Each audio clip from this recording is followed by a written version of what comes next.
All right, this is Block 7, The Greatest Generation, Section 2, The Rise of the Dictators, with the section starting Rise of the Dictators.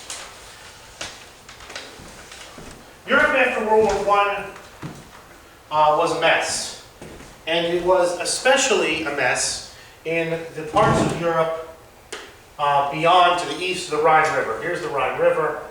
It's the Franco-German border, pretty much.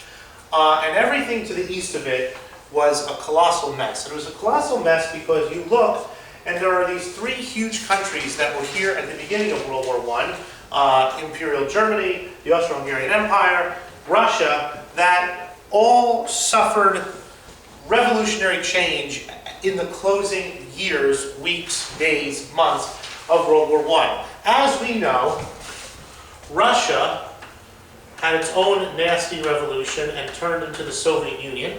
There was civil war and starvation and brutality and nastiness all throughout the former realms of Soviet Russia.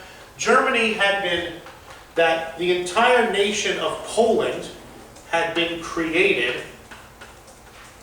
out of pieces of Austria, Germany, and Russia. Germany had lost sections back to France, back to Denmark.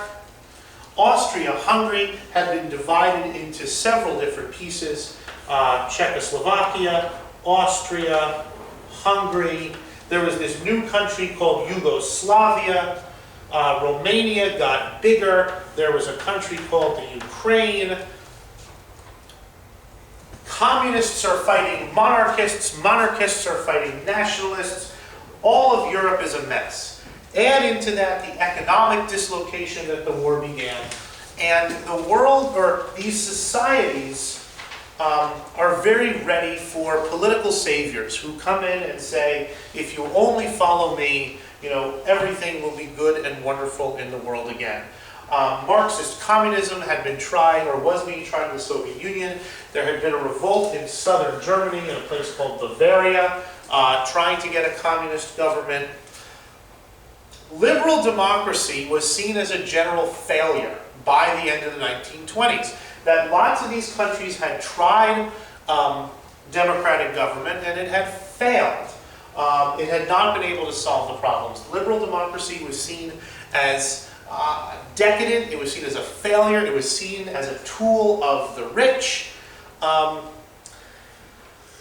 so what you end up happening is in most of Europe, with the France and England being the exceptions, really the only exceptions, France, England, and the Benelux countries, all of Europe either has these fights between extreme nationalists and communists.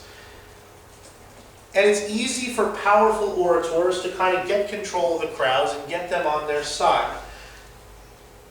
Just moving west, or starting in the east, starting with the Soviet Union, the following countries were under the control of dictators by the early 1930s. The Soviet Union, Poland, Germany, Romania, Bulgaria, Yugoslavia, Italy, Spain, Portugal. All of them controlled by some degree by dictators who led unfree governments. And now we're going to take a look at some of the more important ones.